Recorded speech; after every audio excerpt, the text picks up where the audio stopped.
D'un côté, on a une grand-mère aimante, connue pour sa douceur. De l'autre, une tueuse sans pitié, capable du pire.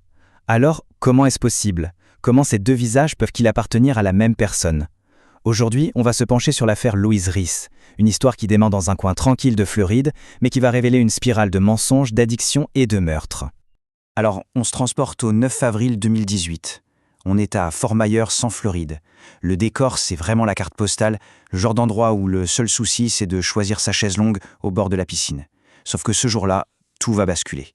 La tranquillité de cette petite ville est sur le point d'être complètement brisée par une découverte macabre. Et tout commence avec une histoire toute bête, une simple fuite d'eau. Un employé de l'hôtel doit entrer dans la chambre 404 pour un contrôle de routine. Mais ce qu'il va y trouver, eh bien, ce n'est pas juste l'origine de la fuite. C'est le point de départ d'une chasse à l'homme qui va traverser tout le pays. À l'intérieur de la chambre, c'est une scène d'horreur. Le corps de Pamela Hutchinson, 59 ans, est là. Les détails sont vraiment troublants. Elle a été abattue, son corps a été dissimulé sous des serviettes, et puis il y a 7 autres serviettes placées sous la porte, peut-être pour masquer l'odeur. Ces affaires, elles, ont disparu, mais il n'y a aucune trace d'effraction. La conclusion est absolument glaçante. Pamela a volontairement laissé entrer son meurtrier. Bon, sans aucun témoin, les enquêteurs n'ont qu'une seule option, les caméras de surveillance. Ils vont devoir éplucher des heures et des heures d'images. Et c'est là, au milieu de tout ça, qu'ils vont trouver leur premier indice, un indice crucial. Et que voit-il sur ces images? Pamela en compagnie d'une femme blonde. Elles ont l'air de bien s'entendre, elles rigolent, elles discutent, elles partagent des verres au bar. Pendant plusieurs jours, on les voit ensemble, inséparables, comme deux amis qui profitent du soleil de Floride. À ce moment-là, personne, mais vraiment personne, n'aurait pu imaginer que cette nouvelle amitié allait se terminer de façon aussi tragique. Mais juste après la mort de Pamela, le comportement de cette femme change du tout au tout. On la voit seule sur le balcon, elle a l'air perdue, elle semble pleurer. Et puis, c'est là que ça devient vraiment étrange. Elle commence un balai bizarre. Elle entre, elle sort de l'appartement. Elle change de vêtements à chaque fois. Elle utilise les cartes de crédit de Pamela. Elle va même jusqu'à prolonger le séjour à l'hôtel, avant de disparaître au volant de la voiture de sa victime. C'est d'un sang-froid absolument déconcertant. Donc, à ce stade, les enquêteurs ont une image très nette de la suspecte. Ils savent à quoi elle ressemble, comment elle agit, mais ils n'ont aucune idée de qui elle est. La question, elle est simple, mais essentielle. Qui est cette femme ? Et pourquoi? Pourquoi aurait-elle tué une personne qu'elle venait à peine de rencontrer? Et c'est là que l'affaire prend un tournant complètement inattendu. Un simple coup de fil, passé à plus de 2000 km de là, va tout faire basculer. Cet appel va relier le meurtre en Floride à un autre crime. Un crime commis bien plus près du domicile de la suspecte.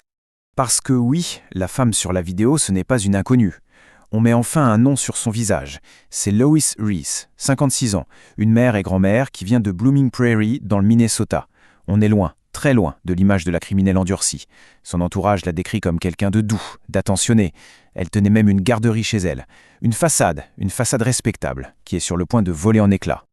Parce que derrière cette image, il y a un très lourd secret. Quelques semaines avant le meurtre en Floride, le mari de Lois, David, a été retrouvé mort, abattu par balle, chez eux, dans leur maison du Minnesota. Et depuis ce jour-là, Louise Rice a disparu des radars. Elle était la principale suspecte dans le meurtre de son propre mari. Et là, toutes les pièces du puzzle commencent à s'emboîter. Les deux scènes de crime, elles sont étrangement similaires. C'est presque un copier-coller.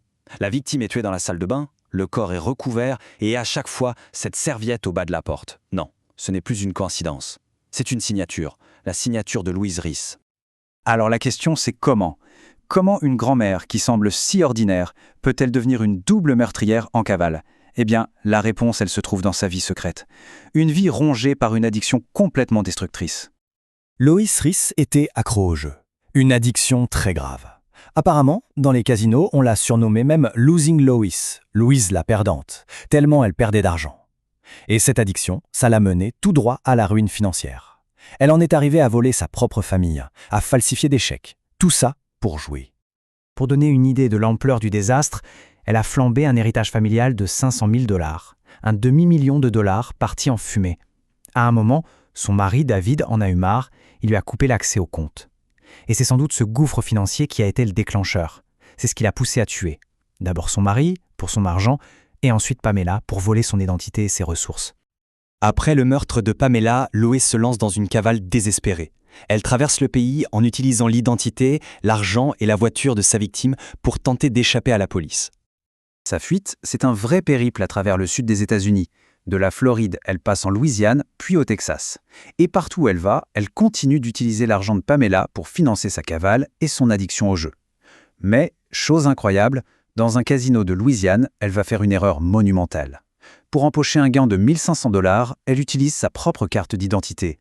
Forcément, ça donne aux enquêteurs une piste en or pour la localiser. Sa dernière étape, c'est South Padre Island, au Texas. Là-bas, elle se crée une nouvelle identité. Elle se fait appeler La Donna. Et elle arrive très vite à charmer tout le monde. Les habitants, les autres clients des bars. Elle est souriante, sociable. Personne ne peut imaginer une seconde que cette femme si amicale est en fait l'une des fugitives les plus recherchées du pays. Mais sa cavale va s'arrêter net. Quelqu'un finit par la reconnaître grâce aux avis de recherche diffusés partout. Sa capture met fin à la chasse à l'homme, bien sûr, mais elle laisse derrière elle un verdict et surtout de profondes questions sur qui est vraiment Lois Ries. Face à des preuves qui sont juste accablantes, Lois Ries n'a pas le choix, elle plaide coupable pour les 2 meurtres. Le verdict tombe et il est sans appel. 2 peines de prison à vie, consécutives et sans aucune possibilité de libération conditionnelle. C'est clair, sa vie se terminera derrière les barreaux.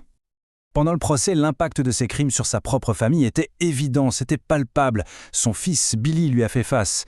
Ses mots étaient chargés de douleur, de trahison.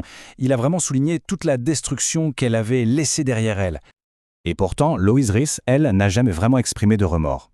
Dans des interviews, elle a même osé dire « Je ne suis pas un monstre ». Elle a essayé de se justifier en parlant de disputes avec son mari. En gros, elle s'est présentée comme une victime qui aurait juste perdu le contrôle. Et c'est ça, toute la contradiction au cœur de cette affaire. D'un côté, il y a la femme que tout le monde croyait connaître, la femme douce, attentionnée, et de l'autre, il y a la personne que les enquêteurs ont découverte, une tueuse froide, calculatrice, d'une violence absolument inouïe. Les 2 facettes de Lois Ries. Au final, l'affaire Lois Ries nous laisse face à une question vraiment troublante. Comment est-ce qu'on peut concilier ces 2 images ?